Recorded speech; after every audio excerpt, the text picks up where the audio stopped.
Welcome back. This is Higher Consciousness, and this is Professor Jamela Franklin. Tonight we are saluting mothers for the entire month of May. We are saluting mothers. Whether you are a biological mother or a spiritual mother, we are paying homage to you, and we are recognizing any female who has been a nurturer and a giver.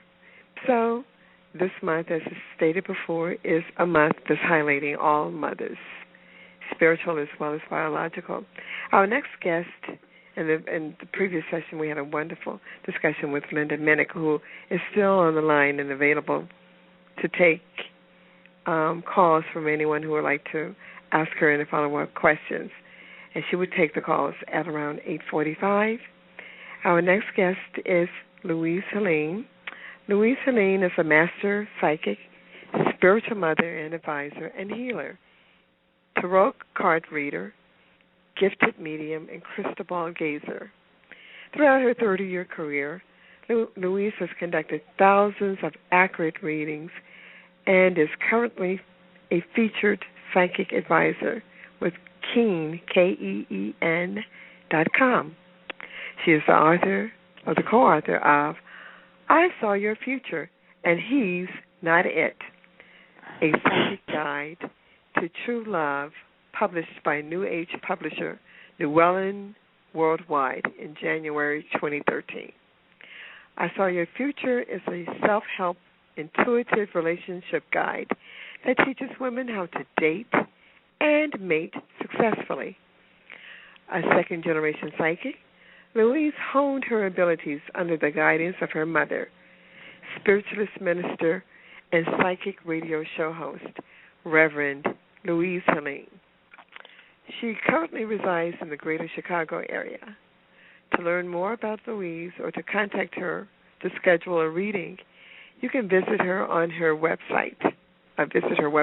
Which is www.louiseheleneThePsychic.com. So what I would like to do at this point is bring in Miss Louise Helene. How are you? Oh, I'm fine. How are you this evening? I'm doing very well, thank you. Doing very well. I was very amused by your title. I Saw Your Future, He's Not It. When I told people about the title, they thought it was humorous. I thought it was very, very humorous.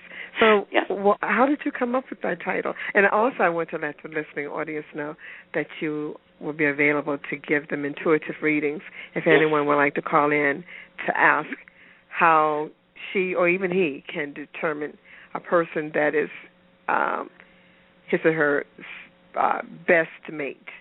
Because sometimes we miss the cues and the clues. You know, the title is, I Saw Your Future and He's Not It.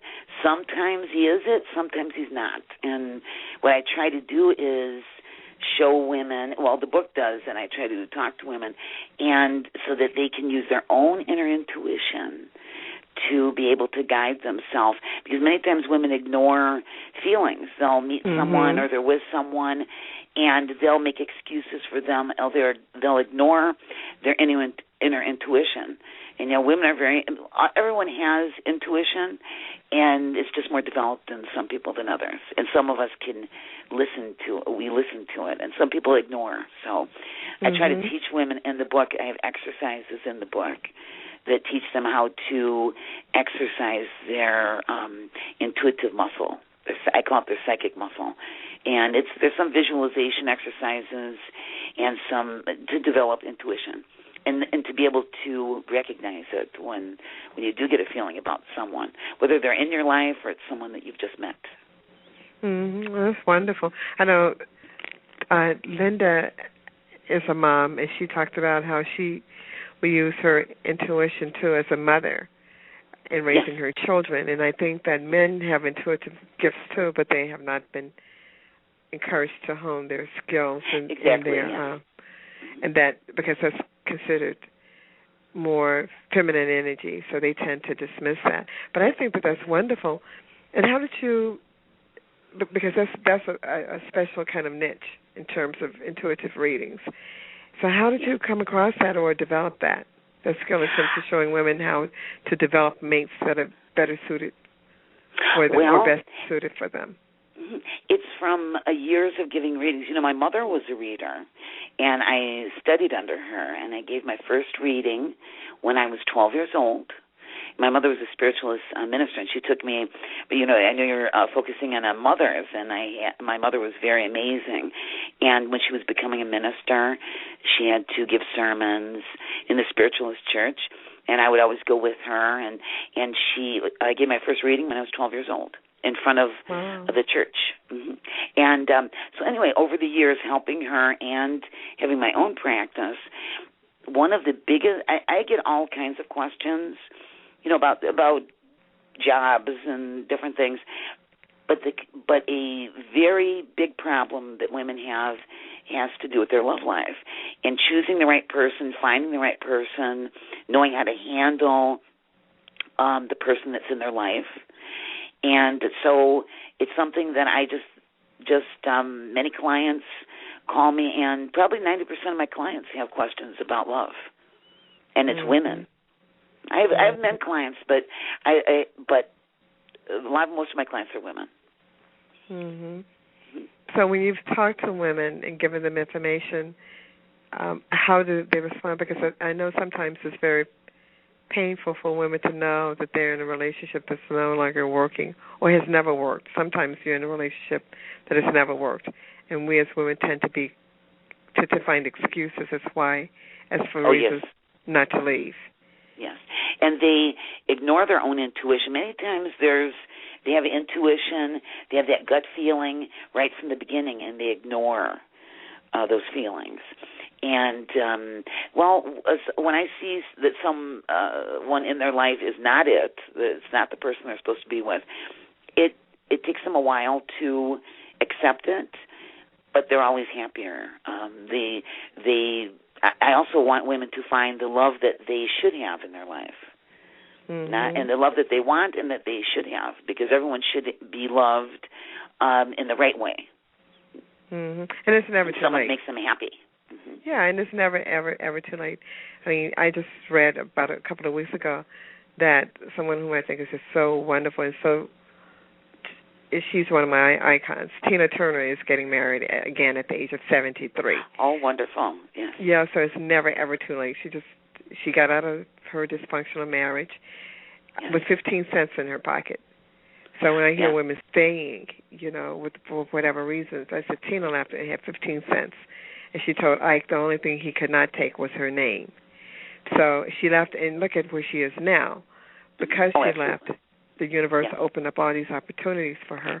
And I think women we find excuses to stay. Yes, women do, and sometimes they're afraid to leave. But so many times they know.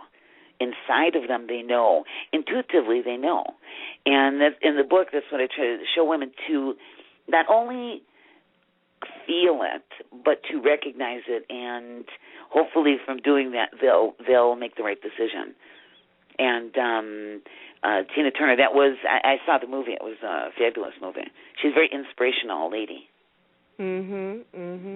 Yeah, well, she decided to take her life. I said, so if she could leave with 15 cents, then I tell women there's no reason why to stay, because then what we're saying to the universe is that we don't trust God, because the Spirit is telling us, I have something better for you. And we keep rationalizing and talking to God to stay in the relationship, and then it just gets worse, and you feel more devalued.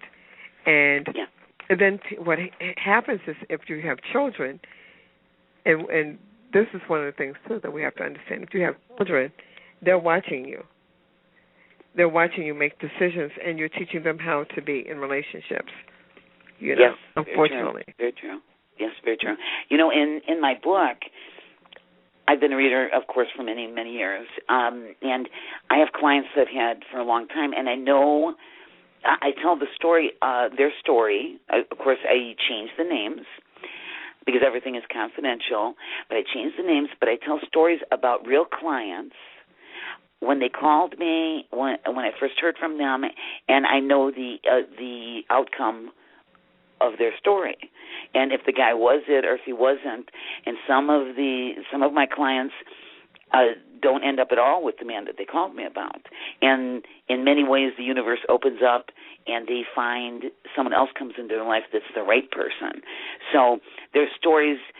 There's many. The book has stories of women that how their problems were resolved and what occurred. So they're very interesting stories too. Mm-hmm. They're very interesting stories, and I hear. Whenever I think I've heard everything, I hear something else. So, yeah, yes. And what do you think? Especially, well, the show is about women, and in particular, to women who are mothers. And what do you think women who are mothers do when they're in relationships that are dysfunctional with their husbands or with their fathers of their child of children? Why do you think that they continue to say? I've heard all of the reasons. I've heard many reasons. Financials are very big. Financials are very. Sometimes women use the finances as an excuse not to live. Mm-hmm. Sometimes it is a genuine issue, and many times women do not want to be alone. They want love, and they're afraid that if they go out, whether they're a mother or not, many times women are afraid of going out and the unknown, and they're afraid of the unknown and moving on. And so I've heard many reasons why. The main reason is that they love the person that they're with, and sometimes we can change someone. Sometimes with counseling and if you know how to deal with a partner, sometimes things can be improved. And I've had clients where things get much better for them. Mm-hmm. But women stay for many reasons. Financial is the biggest one that I hear. Mm-hmm. Mm-hmm. Probably the biggest one. And fear of being alone. Mm-hmm. Mm-hmm. And what you think about becomes your reality. If you think you need him. Oh, absolutely. Because of finances, and the universe has to show up and block all your opportunities because you see him as your source. You see the man as your source. So nothing then can come through because in the back of your mind, he is your plan A and plan B. Mm-hmm. And so you can't move forward because, and I've seen people where, and I've heard this story years ago. This woman kept saying, please remove my stumbling block in her prayers since her husband dropped dead because he was her stumbling block. So, you know, I said that to a client a couple of years ago and they made her paranoid. So, because in a lot of cases, the woman has allowed him to be her stumbling block. You know, he was not her life's mate. Sometimes people come into our reason for you to have children with, and that's their sole purpose, and they overstay. And so then women get locked into dysfunctional patterns because of what they see their mothers do. And that's unfortunate because if you're raised with mothers who were disenfranchised and who were subjected to emotional abuse, and the children are watching it, male or female, that's all they know. So unconsciously, they adopt those patterns. And so with the first guest with Linda, what she did, which was so incredible, is she empowered her children, and all of them saw a strong mother, an empowered mother who took care of the household. So now she has sons who are empowered men and daughters who are empowered, so they know how to be in relationships because they're looking at her. But sometimes when women stay for the financial reasons, the damage that is done is far worse than the quote-unquote appearance of financial ruin, because you're teaching sons and daughters to stay in loveless relationships or battering relationships for the sake of money. Yes. And you're teaching them that they don't have the power within themselves to make a difference. That's why I love Tina's story. She said, I'm not taking this. Even with 15 cents in my pocket, I have my dignity. 15 cents in my name and my dignity, are far better than staying in this abusive relationship. I can't do it anymore.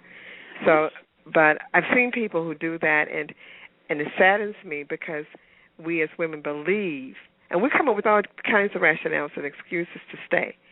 And then I say to I've said to clients, you then can't trust God or the universe, because you're then saying that this is as good as it gets.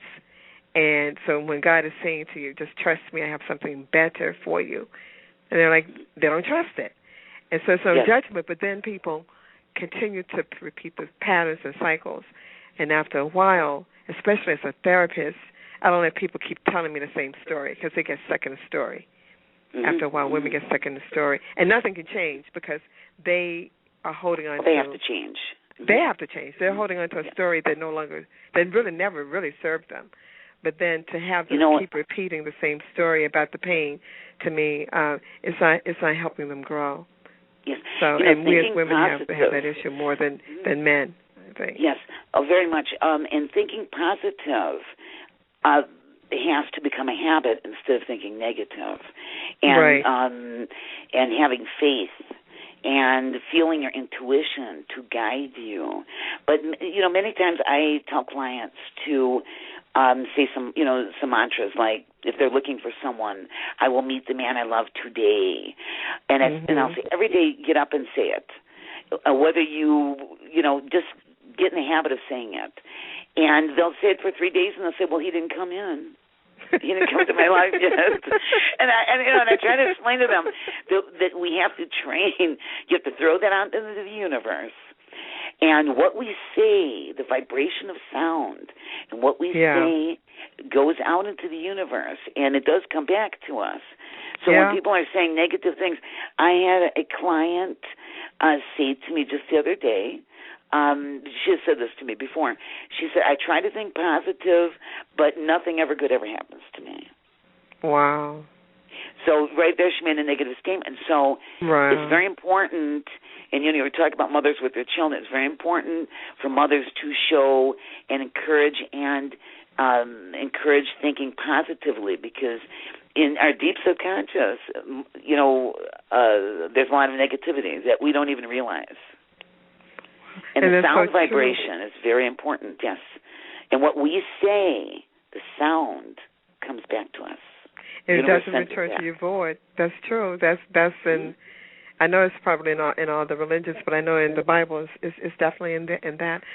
I know of someone who was married for 30 years and recently divorced about 8 years ago, and she was in a relationship.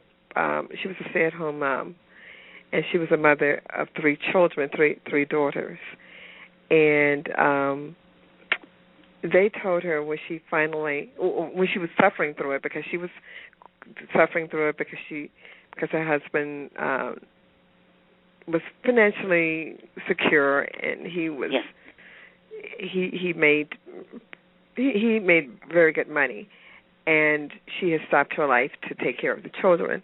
And so they told her, they saw her suffer through the marriage, and they told her when she finally decided to get out of it after 30 years, they said, we're glad that you did this. You should have done this a long time ago, because we saw your pain. And it affected them. Yes. Because they were watching her go through it, and that's what mothers don't really understand. You think that you're doing it for the benefit of your children, but a lot of times the children are saying, we saw the pain, we saw the abuse.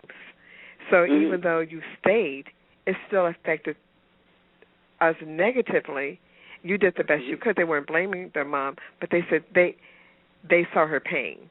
And it affected how they now interact and have relationships. Yes. It affects male children, because if they see the father being abusive, even if they're not abusive with the father, it's teaching them a lesson about how men can be, or how the woman is. Sometimes men see women being abused, and they then get women who are abusive to them, like the father was abusive to the mother. They get women that are not faithful. If the father is not faithful, they end up in relationships sometimes with women who are not faithful, because that energy is in everything is energy, so that energy gets perpetuated. So to stay, and when I see women staying, it's their choice, and I have stopped counsel, because especially when women stay, they really don't want to leave, and they come up with excuses to stay, no matter what, because when that excuse leaves, and they come up with another excuse, and that's their choice. And women want to fix things. They want to make things right. And it's very difficult many times for women to walk away. There's many reasons, but women do we're fixers. We want to fix things. And some things we have to give up. You know, romance is very challenging now. There's many people who are divorced and they're out looking, and there's online dating. And, my book mentions it has many, like, why doesn't he call? There's very common questions that women have. Finding the new person, your soulmate, the new person that's going to be in your life is challenging. And we need all our intuition around us. But there's many people out looking the second time or the third time, and they don't want. And many times people make the same mistakes and don't listen to themselves over and over again. Yeah. Yeah. Many of my clients will have the same kind of. They'll tell me it'll be the same kind of relationships. Different names with the same pathology. Yeah. Same one. Yes. Yeah. And I think it's because we've gotten those disenfranchised messages as children. Usually, we're parents. We're imitating what we saw our parents go through. Yes. And unless we go into life coaching with someone like Linda or myself, or counseling, and I do counseling too, or see someone like you, unless we really, really, really say, my life has to change. You have to get so tired of your life being the same way. Unless we really want that change to happen, which means, and I've seen women who look in the mirror and they're trying to change the reflection in the mirror who is their husband, and I tell them, he isn't the issue. It's us. It's something within us that's attracting that to us. So we want him to change. When it's us, we have to change, because when we change at the base of who we are, then he will float out of your life, or his behavior would change because you've changed. And in most cases, he will float out, especially if it's been a long-term relationship, like with a friend who had been married for over 30 years. She had the courage to say, because all of her children were gone by then anyway, but she had been a stay-at-home mom. And I said that was similar to Tina's story, except that she had even less resources. But she chose to leave. So I said, now, if she can choose to leave a relationship after 30 years of not having a job or any of that, she said the fear of leaving did not lock her in anymore, because that was the fear. You don't have any skills. You've been in this relationship for so many years. You're older now. And once she left, she has redefined herself. I mean, she now has pulled out strengths she never knew she had, or that were dormant. And she has done a phenomenal job. Her life has just changed in so many ways. In so many ways. So, and here's another thing, though. As we mentioned, sometimes people are in our life for a reason, and that whether it be to have children with them or to learn something. I actually feel that your friend that you're talking about, that she actually intuitively, maybe without even knowing it, intuitively knew it was time to move on. I actually feel it was the right time. I feel psychically that it was time to move on, and she might not have realized that it was intuitive or that gut feeling, but that it was time, that there was nothing more in that relationship for her. And you said she's blossomed also. Oh, yeah. Yeah. And that never would have happened inside the relationship. Oh, it no, wouldn't have happened like that. And even with Tina was able to become this great singer, whatever, but the fullness of who she is, because when you're in relationships like that, your partner, and sometimes there's men in abusive relationships with women, that other partner is going to demean you in some kind of way, and they're going to always make you feel like you're not good enough, you're not pretty enough, you're not young enough, because they have relationships, they have outside affairs. And that, no matter how people try to rationalize it in their heads, that does not make anyone feel good when you're married to someone and he or she is having outside relationships. And with this person, she had found out about that as well, and I know of other people who are in situations like that.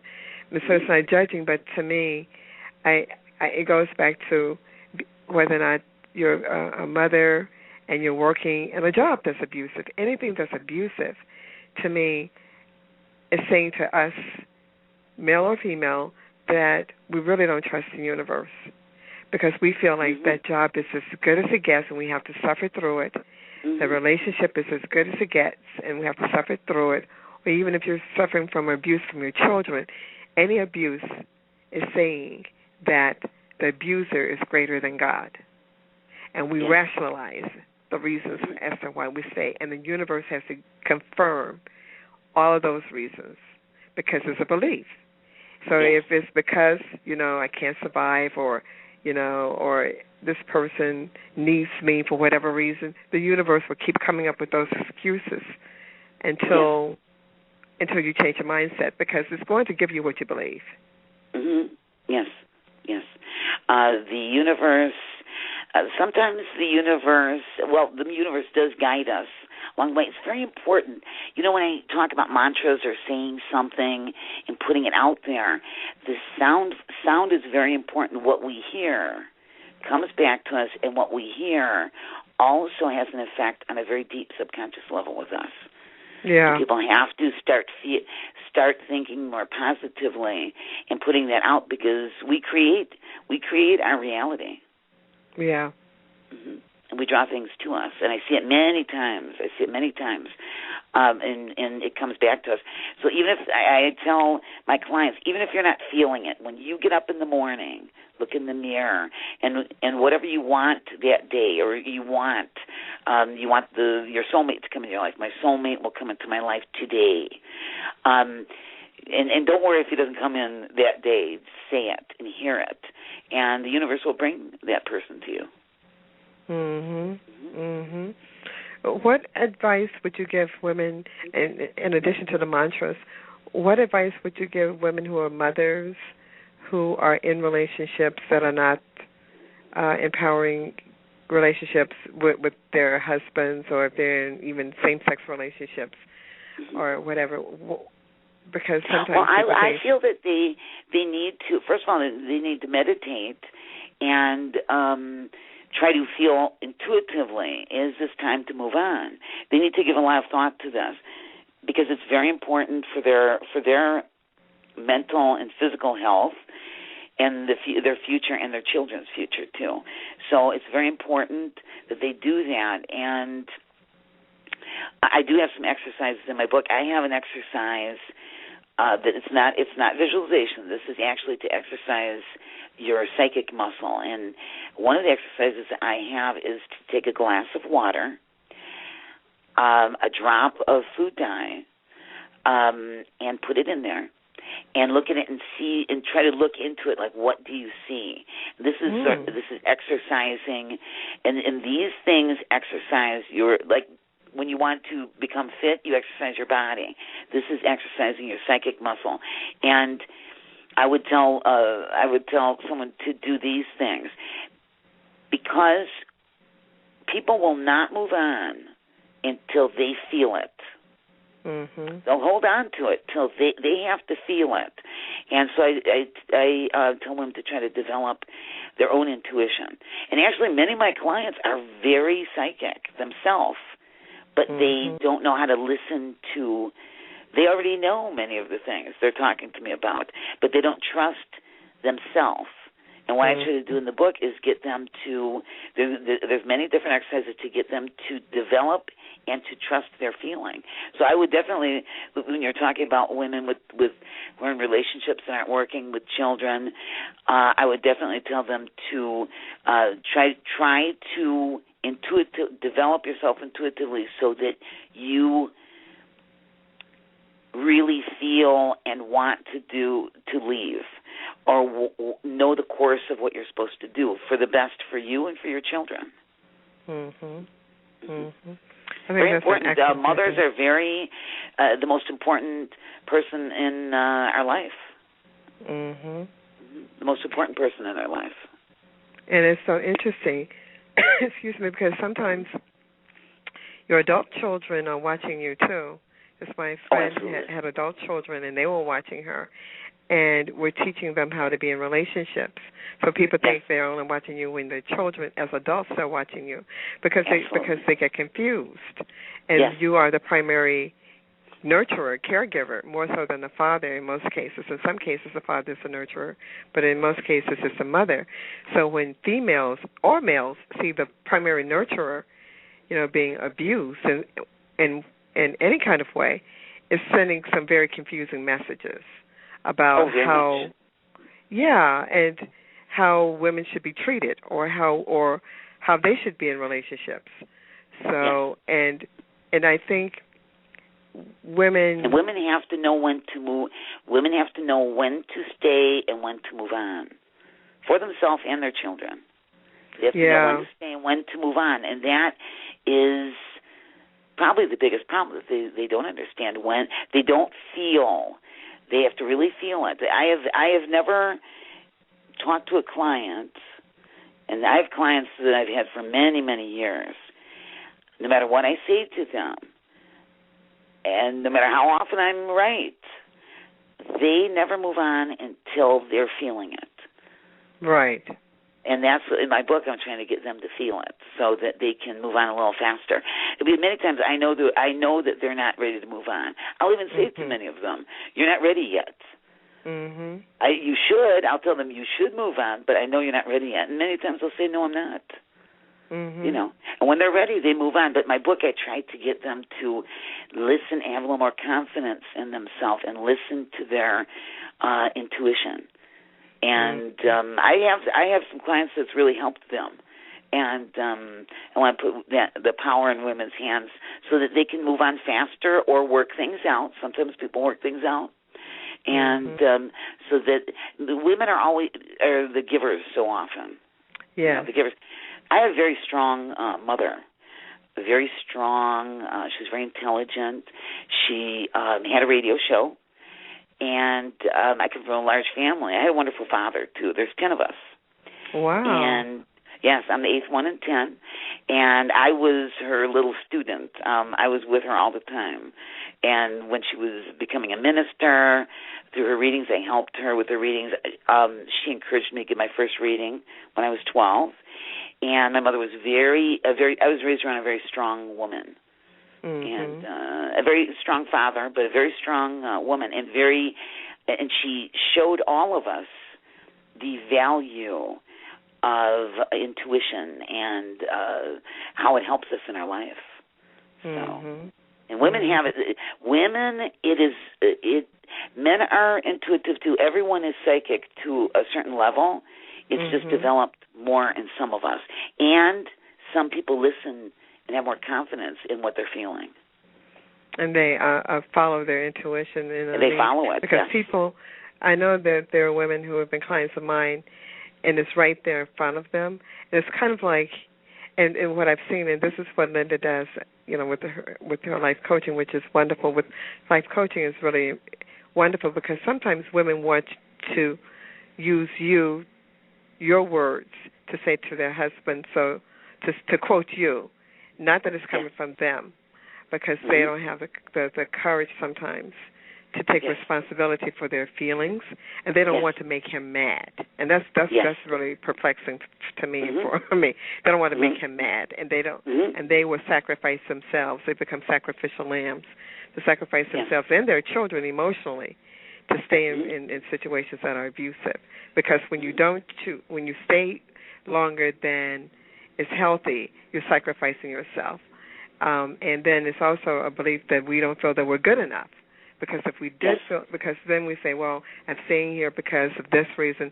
And it's always because of something that's in his benefit, but never, or if you're in a same-sex relationship, the benefit of the partner, not what's in the best interest of you. And when I hear that, after a while, I start commenting because I know that the person isn't ready, and it's no judgment.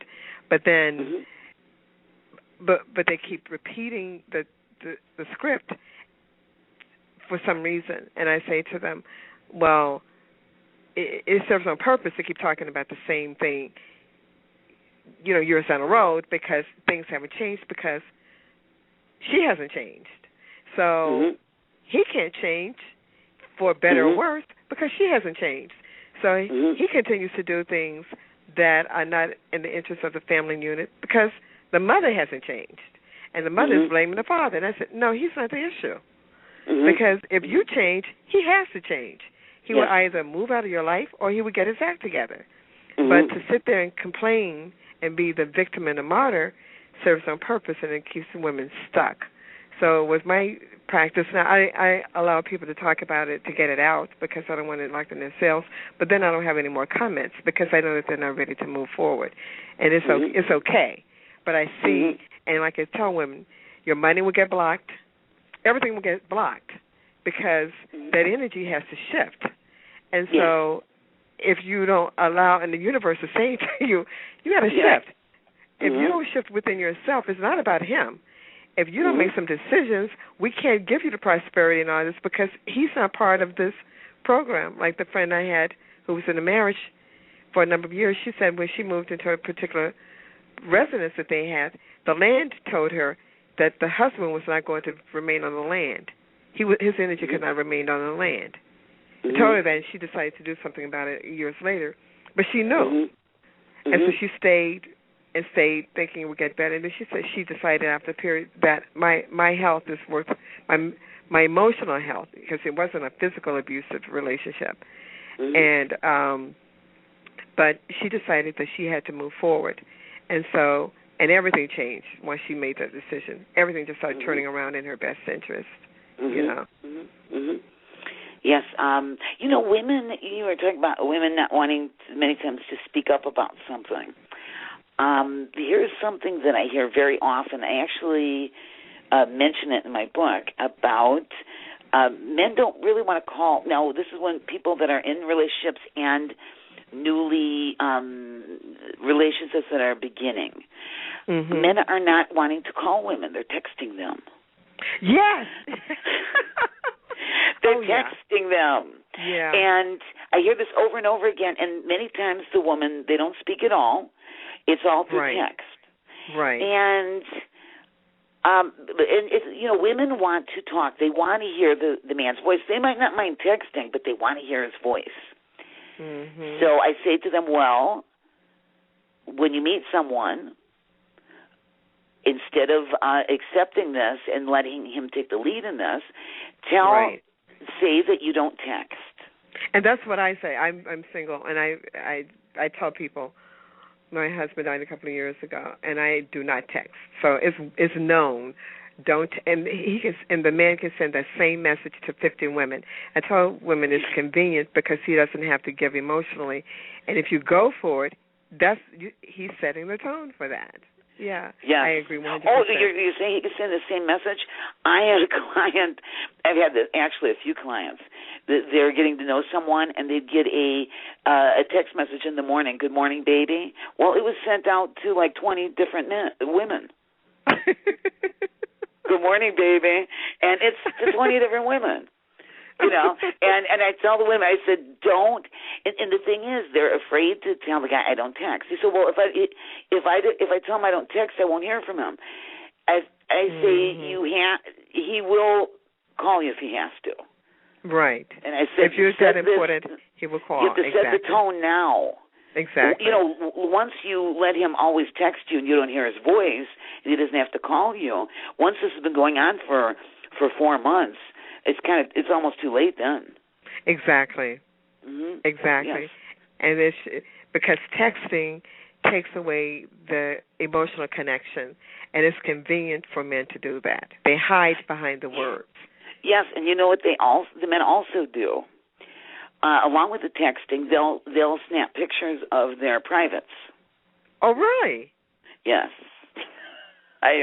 Yes, they'll snap pictures, and so a lot of this is done virtual, over through the phones and the computer and everything.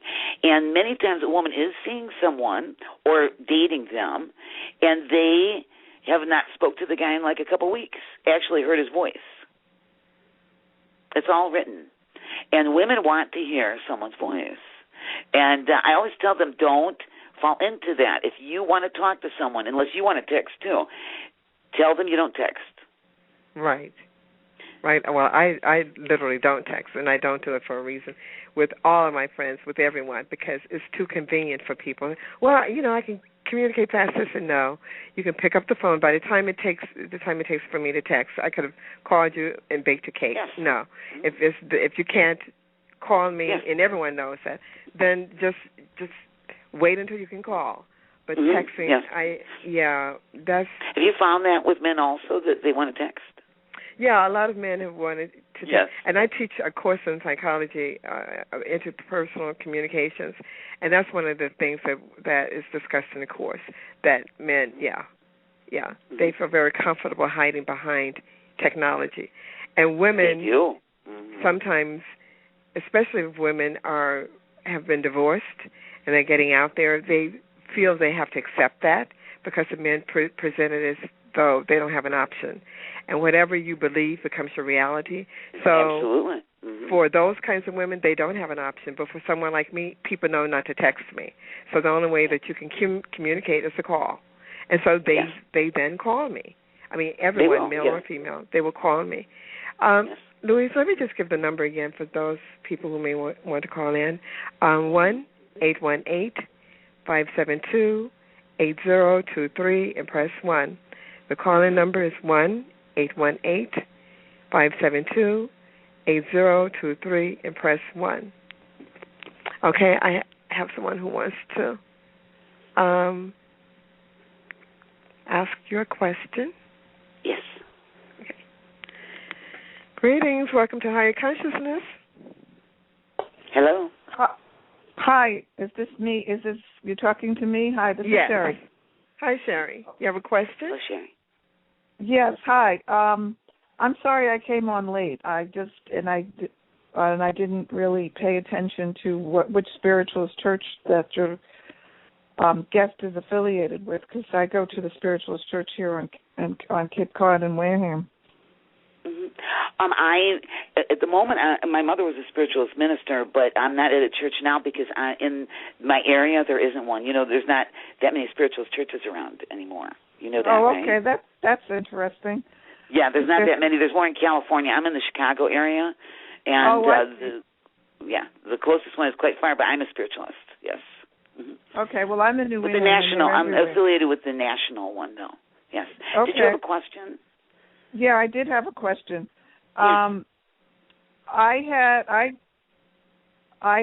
find that I'm clairaudient, and I'm trying to be not scared. Yes. Yes. Because it's like if I don't mind hearing things in my head, and I do see spirits, but the disembodied voice is a little frightening. So what do I do to allow them to come through? I do protect myself with the white light of love and protection. Yes. Well, as I'm hearing your voice and trying to get your vibration, I feel many spirit guides around you.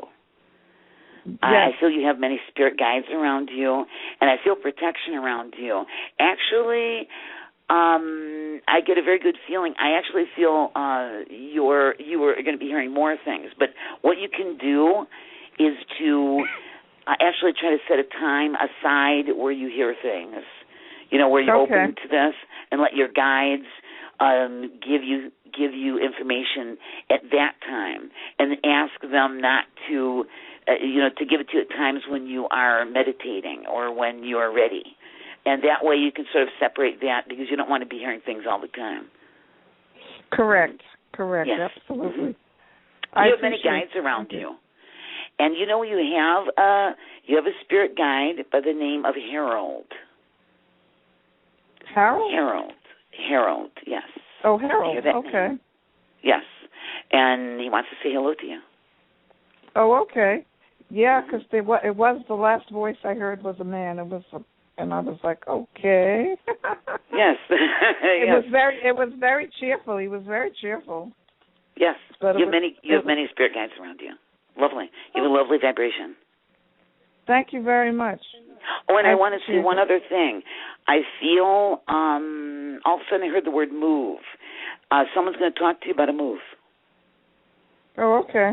I'm going to talk to you about a move, and I don't feel it will occur, but I feel a big discussion about a move. Wow, that's great. Mm-hmm. But they're so you said to stay professionally about a move. Okay, that's good. Yes, but they're supposed to stay where they are. They're going to talk to you about a move, but I feel that they're supposed to stay where they are for a while. Okay. Okay, great. I appreciate that. That's wonderful. Yes. Yes. And did you have any other questions? Just one more, if that's okay. I actually saw a man come up the steps, and my office is on the second floor of my house, and this is my bedroom, and I was in my bedroom, and I actually saw a man come up the stairs and go into my office. And I think that was probably just one of my spirit guides, because I was not scared. It was like, oh, okay. Oh, no, that was a spirit guide. Mm-hmm.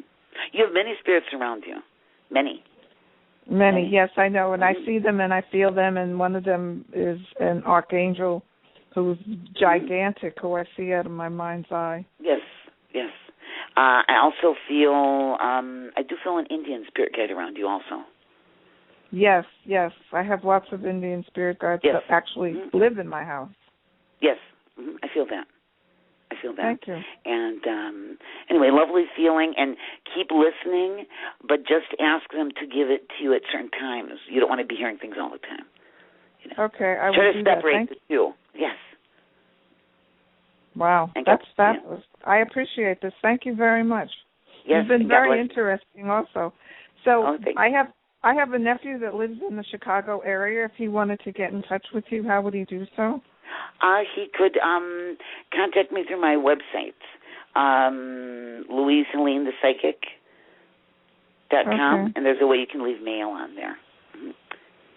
Oh, wonderful. I will do that. Yes. Okay. And God bless you. God bless you. Thank you. Blessings to you as well. Thank you very much. Yes. And thank you, Miss Jamela. Hey, you're welcome. Okay. All right. Sure. Yes. God bless. Thank you. God bless you, too. Mm-hmm. Okay. So, and in these closing moments, I'm going to bring Linda back on the line. Louise Helene, can you give people your contact information again? Yes, Louise Helene, the Psychic.com. And can you spell it for people? Louise,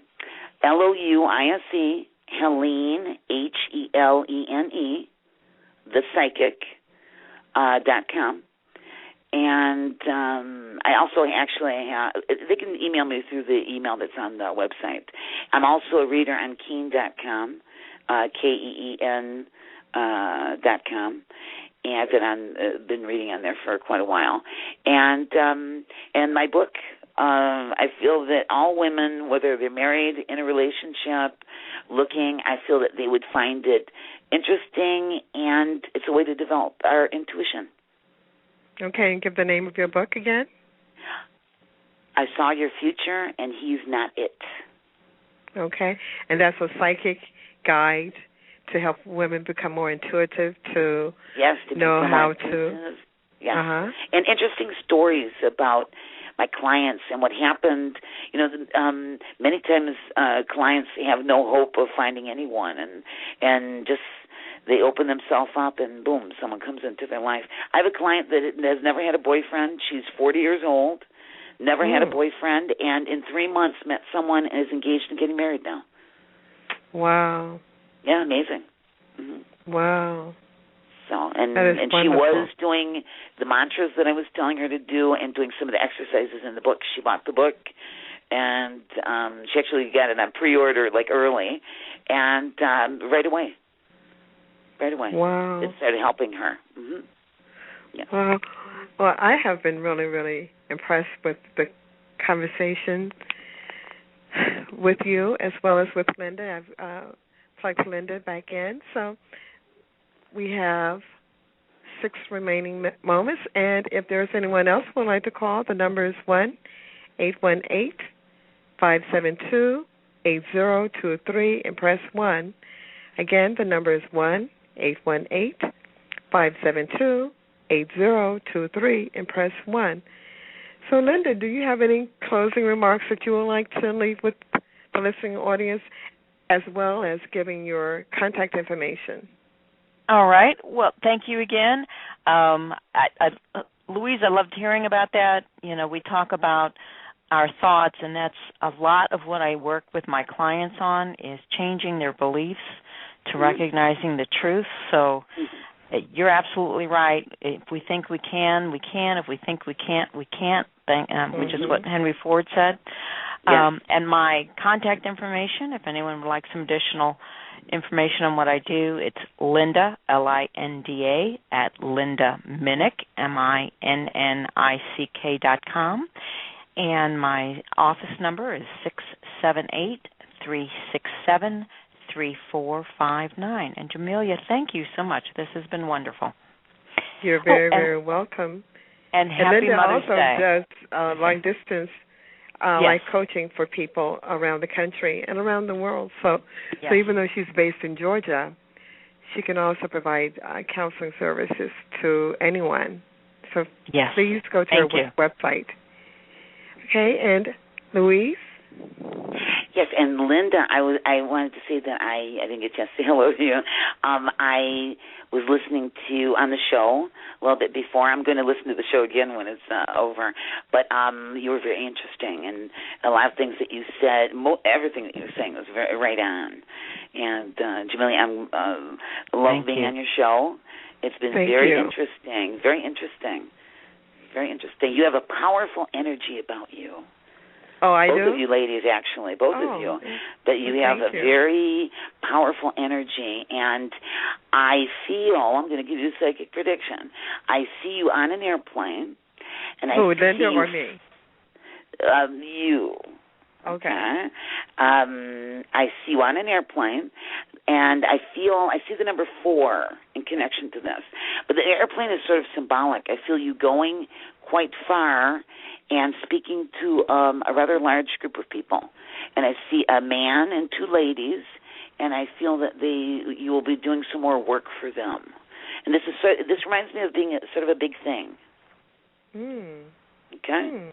Thank you. It sounds like a big thing, and I feel that there will be some sort of contract involved in it. Well, thank you. I received that. Thank you. Yes, you're welcome. God bless. Thank you.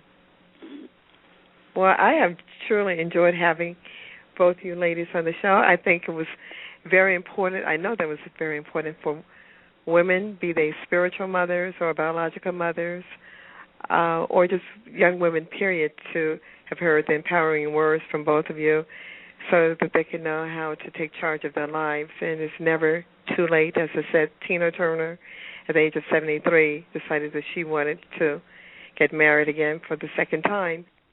And even if a woman does not want to get remarried, just to take charge of our lives and not to blame others, our mates, our husbands, or whatever, because they are not the root, and not even to blame ourselves. But like Helene has said, and Louise Helene has said, and like Linda has said, they both are providing wonderful tools to allow us to take our lives back, to take charge of our lives. Oh, yes. And to have a wonderful life that we came here to live. And I thank both of you ladies so very, very much for being guests on my show. Thank you. Thank you. And for those of you who are listening, I would encourage you to listen to the archived show, which will become available immediately after the end of this show, and to send the link to friends of yours, because I think they would truly benefit from this show. And please give Linda Minnick a call and Louise Helene a call. Both of them have wonderful services. So everyone have a wonderful week, and take care until the next time. Thank you. Thank you both ladies. I truly appreciate it. Thank you. And thank you, Sherry, too, for being a wonderful calling guest. Thank you.